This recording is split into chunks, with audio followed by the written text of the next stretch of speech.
मोदी सरकार के 7 वर्ष पूर्ण होने पर भाजपा पदाधिकारी कार्यकर्ताओं सहित जनप्रतिनिधियों द्वारा कोरोना महामारी में आमजन की सेवा भाव को लेकर कार्य किया जा रहा है। इस दौरान सांसद शंकर लालवानी ने सेवा ही संगठन के माध्यम से रक्तदान शिविर का आयोजन किया। इस दौरान रक्तदान कर सांसद ने आमजन से भी रक्तदान करने का आग्रह किया है। सांसद शंकर लालवानी ने केंद्र सरकार व राज्य सरकारों द्वारा किए जा रहे सकारात्मक कार्यों को लेकर मीडिया से चर्चा की। उनका कहना था कि शहर में महामारी के दौर में अनाथ हुए बच्चों को निःशुल्क शिक्षा दिलवाने के लिए निजी स्कूलों से बात की गई। अभी तक 84 बच्चों के आवेदन भी आ चुके हैं। शहर में राशन वितरण, ऑक्सीजन कंसंट्रेटर सहित महत्वपूर्ण मुद्दों पर अधिकारी से लगातार चर्चा कर उसका हल निकाला जा रहा है।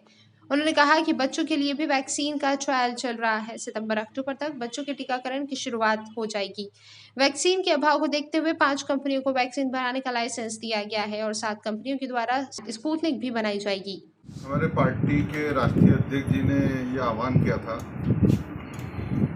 कि माननीय प्रधानमंत्री जी के 7 साल पूर्ण होने पर और मोदी जी टूर के 2 साल पूर्ण होने पर भारतीय जनता पार्टी का प्रत्येक कार्यकर्ता सेवा ही संगठन के उद्देश्य को लेते हुए इस विषम परिस्थितियों में सेवा के विभिन्न काम अपने अपने क्षेत्रों में करेंगे। और उसी के अंतर्गत हम पिछले दिनों जिस प्रकार राशन हो, भोजन हो, दवाई हो, जो आवश्यक था हमारे इस कोरोना 2 में, कोरोना 1 में भी हमने सबने मिलकर काम किया और इस कोरोना 2 में भी हमने सबने मिलकर सेवा के काम किए।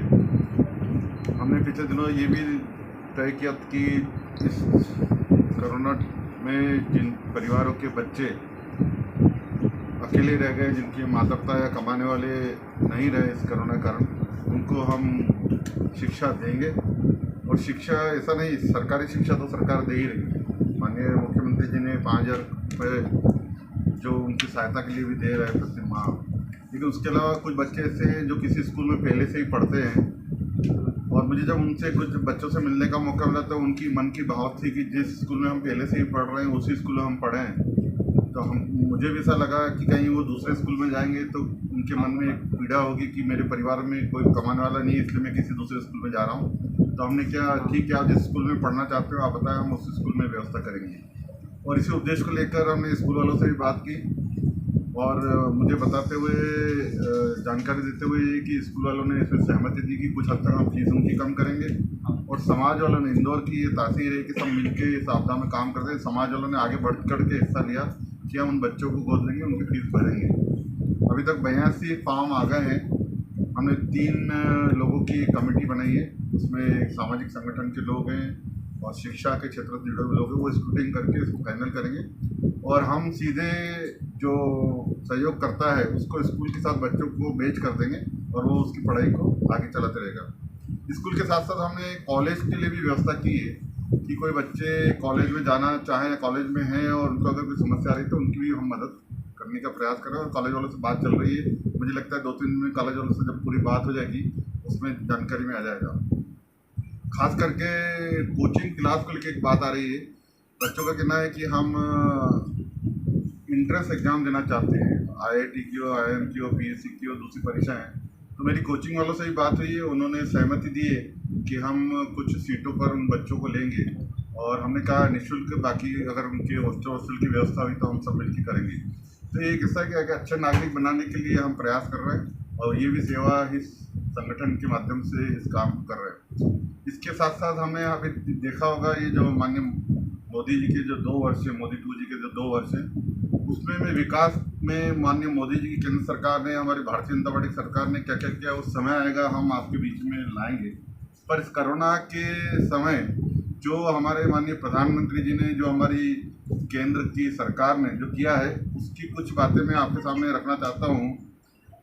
इस वर्ष के अंत तक केंद्र सरकार ने माननीय प्रधानमंत्री जी के नेतृत्व में ये निर्णय लिया है कि पूरे देश को वैक्सीनेशन किया जाएगा।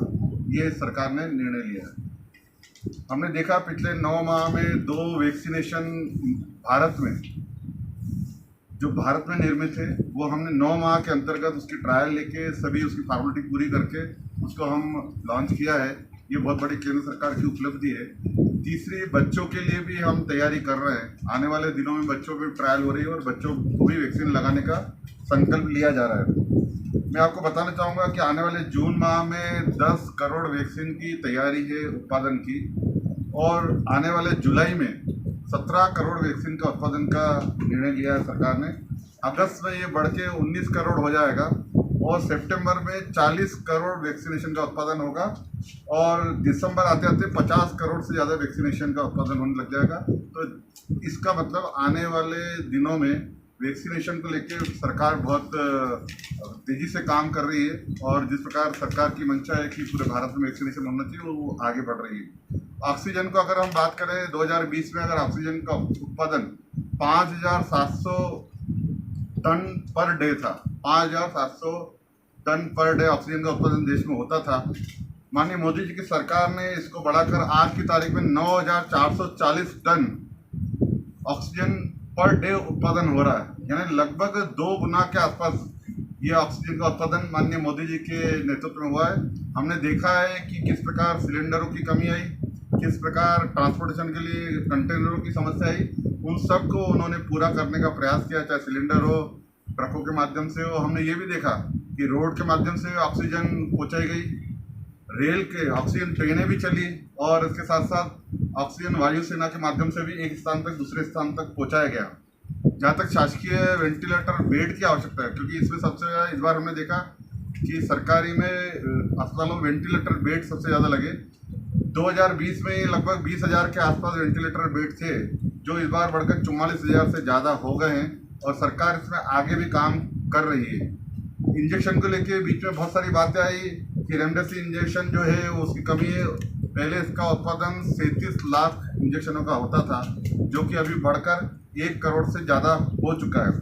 तो इस प्रकार इस आपदा में माननीय प्रधानमंत्री जी के नेतृत्व में हमारी भारतीय जनता पार्टी सरकार ने बहुत सारे ऐसे काम किए हैं, और उदाहरण के तौर पर कुछ काम ऐसे भी हैं जो अप्रत्यक्ष रूप से दिखते नहीं हैं। अब देखो, स्वच्छता का अभियान चला, हमको ऐसा नहीं मालूम था कि स्वच्छता के अभियान में आगे जाके इतना उसका फ़ायदा मिलेगा। आप देखिए कि घर घर शौचालय बना। अब आप बताइए कि अगर घर घर शौचालय नहीं होता ग्रामीण क्षेत्र में या जहाँ रूरल एरिया में, तो इस आपदा के समय, इस कोरोना के समय किस प्रकार की स्थितियाँ बनती। माननीय मोदी जी ने जो आए थे, उन्होंने ये कहा था आते से ही अपने पहले भाषण में कि हम हर घर में स्वच्छ जल पहुँचाएंगे, हर घर में नल और हर नल में जल। उसको लेके भी उन्होंने 2024 की योजना बनाई है।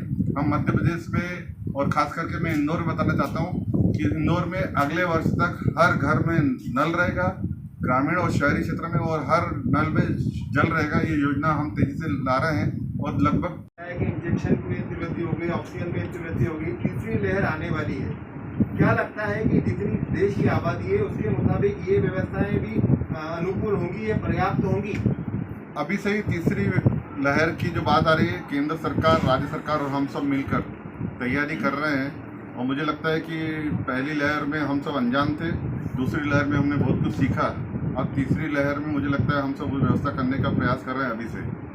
ये जो वैक्सीनेशन की बात हो रही है दिसंबर तक की, तो ओवैसी का कहना है कि दिल बहलाने के लिए गालिब ख्याल अच्छा है कि दिसंबर तक पूरा भारत वैक्सीनेट। देखिए, ये वही लोग हैं जो इस वैक्सीनेशन को कह रहे थे कि ये बीजेपी की वैक्सीनेशन है, ये मोदी जी की वैक्सीनेशन है, और आज वही लोग वैक्सीनेशन के लिए बोल रहे हैं। यही लोग थे विरोध करने वाले। तो मुझे लगता है टारगेट को लेकर बोला, टारगेट देखो स्पष्ट है, केंद्र सरकार ने जो टारगेट तय किया है, आने वाले समय में और नई वैक्सीनेशन को लेकर बात आ रही है, और मुझे लगता है वैक्सीनेशन को लेकर केंद्र सरकार बहुत ही सतर्क है, और आने वाले दिनों में जो तय किया वो पूरा आंकड़ा पहुँचेंगे। संजय भाई, आपने बताया कि ऑक्सीजन का प्रोडक्शन बढ़ा, आपने इसके साथ में बताया कि टीकों की उपलब्धता बढ़ जाएगी वैक्सीन की। सवाल ये है कि हिंदुस्तान ऑक्सीजन बनाने वाले 10 बड़े देशों में है दुनिया के, तो मार्च महीने तक हिंदुस्तान से एक्सपोर्ट कर रहे थे ऑक्सीजन। आप तो आपने बताया उससे ज़्यादा प्रोडक्शन इंडिया में। हमने वैक्सीन एस्ट्राजेनेका की वैक्सीन हमने यहाँ पे उसको लेवल पे काम किया, पर हमने टीके देश के बाहर रखे जो एक ट्रीटी के तहत थे।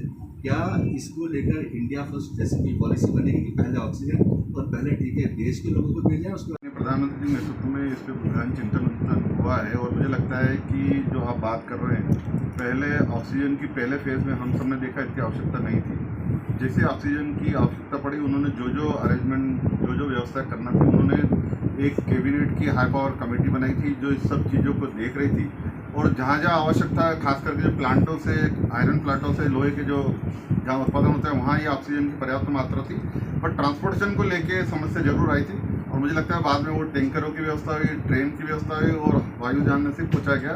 आने वाले समय में जो लगता है तीसरी लहर में लगेगा, उसकी सबकी व्यवस्था सरकार कर रही है। Bureau report, Khabarkush news, Indore.